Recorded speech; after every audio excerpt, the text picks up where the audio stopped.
지난 방송 인기 있는 대화자가 되는 몇 편에서 다뤘죠. 말 잘하고 인기 있는 사람이 되기 위해서는 필요한 말을 쉽고 간결하게 해야 한다고요.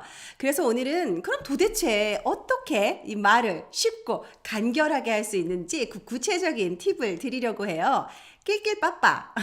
낄 때 끼고 빠질 때 빠지면서 말을 많이 하지 않아도 하고자 하는 말을 다 하고 사람들도 쉽게 알아듣고 그럴 수 있다면 정말 좋겠죠? 오늘 방송 쉽고 간결하게 가자고요. 쉽게 말하는 비법은요, 바로 비유의 신이 되는 거예요.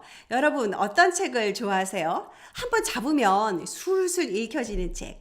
알기 쉽게 예를 많이 들어주고 어려운 내용을 이해하기 쉽게 적절한 비유로 설명하는 책을 한번 잡으면 손에서 놓지 않게 되죠. 요즘 인문학이나 역사 강의가 인기인 이유도요, 사람들이 복잡하고 아주 어렵게 느끼는 주제를 적절한 비유로 쉽게 말해주기 때문인데요. 이처럼 여러분도 비유의 신이 되면 쉽고도 재미있게 말하는 사람이 될 수 있어요. 비유의 신이 되는 첫 번째 방법, 직유법을 사용하자. 우리 국어 시간에 배웠잖아요. 직유법. 같은, 처럼, 이렇게 말하는 거죠. 서정주 시인이 국화를 내 누님같이 생긴 꽃이여 라고 노래했죠. 이 말하는 장면이 그림처럼 이렇게 떠오르고 쉽게 이해가 됩니다. 그런데 직유법은 시인만 쓰는 게 아니에요. 가요 가운데도요. 총 맞은 것처럼 이런 노래 있죠. 정말 제가 좋아하는 노래인데 마음이 얼마나 아픈지 확 와닿지 않습니까? 이렇게 말하는 사람의 아픔에 공감이 될 수 있도록 적절한 비유를 사용하면 좋아요. 다람쥐처럼 쳇바퀴 도는 삶이 너무너무 지겨워 이렇게 말을 한다면 일일이 설명을 안 해도 뭔 말인지 확 알겠죠? 제가 국민대에서요, 공대생을 위한 프레젠테이션 수업을 하고 있는데 이 학생들의 전공 발표를 듣고 있자면 정말 힘들 때가 많습니다. 한 사람의 15분에서 20분씩 이제 나와서 발표를 하거든요. 근데 이거를 여러 사람 거를 듣는다고 생각해 보세요. 이 공대생 석박사 과정의 이 프레젠테이션이라는 게요. 와, 저한테는 완전 외계어거든요. 무슨 말인지 용어에서부터 실험 과정에 이르기까지 정말 참 다릅니다. 그런데 발표를 정말 잘하는 학생은요, 적절한 비유를 사용해서 저같이 과학을 1도 모르는 사람을 이해시키려고 노력합니다. 쉽고 단순하게 설명하는 능력, 이거 정말 중요한 경쟁력이에요.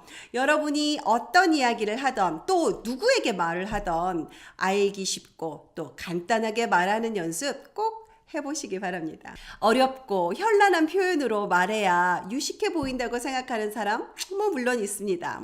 그렇더라고요. 하지만 누구나 이해하기 쉽고 공감할 수 있게 말하는 사람을 이길 수는 없습니다. 비유의 신이 되는 두 번째 팁, 은유법을 사용하자.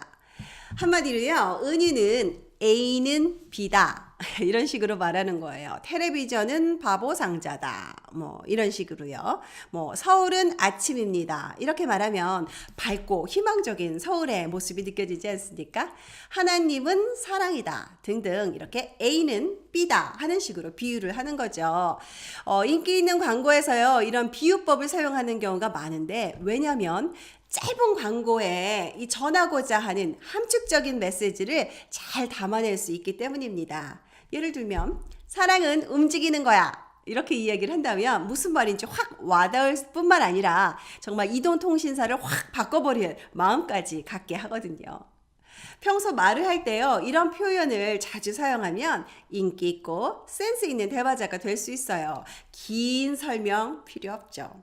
학교 다닐 때 교장 선생님 훈화가 길어질수록 격하게 졸렸던 그 생각을 해본다면 짧고 간결하게 하고자 하는 메시지를 전하는 것이 얼마나 중요한지 또 경제적인지 알 수 있을 겁니다. 비유의 신이 되는 세 번째 방법, 예를 들어 말하자. 예를 들면 예컨대 이런 표현을 쓰면요, 지적으로 보일 뿐만 아니라 자상해 보이기까지 하답니다. 부하 직원에게 이렇게 해라고 업무 지시를 했는데 딱 보니까 표정이 못 알아듣겠다는 표정 알 수 있잖아요. 그러면 예를 들면 말이야 하고 알기 쉽게 한 번 더 정리를 해주는 거예요. 상대방은 여러분의 자상함과 친절함에 감동할 것입니다. 또 어려운 개념을 이해하는 데 도움이 됩니다. 예를 들어 볼게요. 저도 지금 예를 들고 있죠. 분자는 원자로 이루어진 물질이죠. 이 분자를 설명할 때 자연 상태로 존재할 수 있는 순수한 물체, 예컨대 물과 이산화탄소의 최소 단위를 이루는 거다. 이렇게 말하면 개념이 정리가 쉬워집니다. 또 예컨대 하고 말하는 사람은요, 논리적으로 보이기까지 합니다. 자신의 주장을 그냥 막 펼치는 게 아니라 그렇게 생각하는 근거, 또 그 예를 보여주기 때문이죠. 이렇게 말을 하는 사람의 말을 함부로 자르거나 무시하기는 쉽지 않습니다. 살면서 말을 잘한다는 것은 여러 가지 유리한 점이 많습니다. 그런데 말을 잘한다는 거, 그 방법 너무 어렵게 생각하지 마시길 바래요. 대화의 목표가 소통과 이해라는 것을 분명히 안다면 해답은 의외로 간단한 데 있습니다. 누구나 알기 쉽고 간결하게 말하는 것이죠. 오늘 소개한 비유의 신이 되는 법 정리해 보겠습니다. 첫 번째, 직유법을 사용하자. 뭐뭐처럼 뭐뭐같이 라는 비유를 적절히 사용해서 어렵고 복잡한 내용을 정리를 해주는 거죠. 둘째, 은유법을 사용하자. A는 B다. 내 마음은 호수다. 나는 너다. 느끼해. 끝으로 예컨대, 예를 들어 이런 말로 친절하게 설명하자 말씀드렸습니다. 자, 오늘 배운 내용 일상생활에서 자주 사용해 보시기 바래요. 쉽고 간결하지만 할 말은 다 하는 능력자가 되시는 데 도움이 될 겁니다. 오늘부터 저와 함께 말 공부를 하고 싶은 분은 여기 보이는 SM 눌러서 구독해 주시고요. 좋아요 눌러주세요. 어제보다 나은 오늘을 위해 썬미디어에서 만들었습니다.